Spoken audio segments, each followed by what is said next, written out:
Ako po si Laylin Buo Maulyon. Bali, 6 at kalahati po ako dito nanirahan. Pumunta po bilang turista through Tadbir Company. And then, after 7 months na nagtrabaho ko sa kanila, nauso yung COVID, isa po ako sa naging pasyente. Tapos, after na makapagpagaling ako, tinerminate po nila ako kasi hindi daw po ako mababalid ng mga client kasi nagkaroon ako ng background. So, na-terminate nila ako, pero binigyan naman po nila ako ng 3 months salary. Tapos, nanirahan po ako sa Satwa, naghanap ako ng mga kaibigan doon na, sa kabutihan para naman po nagkaroon ako ng kakilala na taga roon mismo sa aming lugar. So, doon po ako samantalang nag-stay, nagbayad ako ng pinakamurang bed space at ako po'y namamahala na dating nasa loob ng bahay na kitira. So, namamahalan po ako sa 700, 600. So, binigyan po ako ng halagang 400 lang para kaya ng bulsa ko. So, doon po, nag-start akong magtrabaho sa cleaning company. Naranasan ko po mag-cleaning ng 1 month, deep cleaning, walang bayad. Kasi po COVID. And then, hanggang sa cleaning, kahit saan, pasok, basta may kita. Until one day, meron pong napasukan ako na company. 6 months akong overstay that time and then na-revive nila yung visa ko. Nag-buy po ako ng 325 lang sa fines. Tapos, nagtrabaho po ako doon mga 1 year lang. Kasi po, nag-resign ako dahil ang daming nilang kanta sa sweldo. 1.8 na lang ang sahod ko.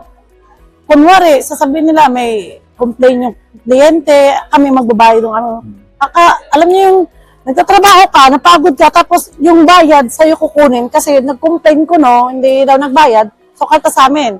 Hindi ko pa po nabawasan sa loob ng 1 taon, hindi ko pa po nahawakan yung sweldo ko na 1.8 ng buo. Laging may kaltas 300, 200, naiyak na nga lang po ako, titipid ako, magkanong bahay, ganito. Basta test lang po kasi gusto mong magpapag-aaral ng mga anak, single man po ako Kailangan. Naranasan ko po ang magnani, linis sa salon, basta part-time kung saan, basta kung saan may pera, kahit 40 dirhams lang isang araw, basta meron akong araw-araw. Sino po magbibigay sa inyo 40 dirhams araw-araw? Wala. O, diba? So, hindi mo kailangan magbili. Kasi kailangan may ipon ka, may ipadala ka pagdating ng katapusan, idalhin mo sa mga anak mo, kahit sabihin mo sa anak mo na kumakain ka, ito lang, at least hindi ka nagugutom. Para hindi rin sila mag-alala. Ito nga po, nawala na ako ng trabaho, na-involve ako sa mga, kung ano-anong mga nalaman ko pong may repart, nag-decide na po akong umuwi. Kasi siguro, hanggang dito na lang po ang aking hangganan dito sa Dubai. Tinanggap ko na po, kahit yung anak ko po ay 5 months pa bago mag-graduate, tinanggap ko na bahala si Lord sa akin. At least makakauwi ako ng libre, kesa dito, hindi mo alam kung ikaw ba yung papatakan ng debris o hindi.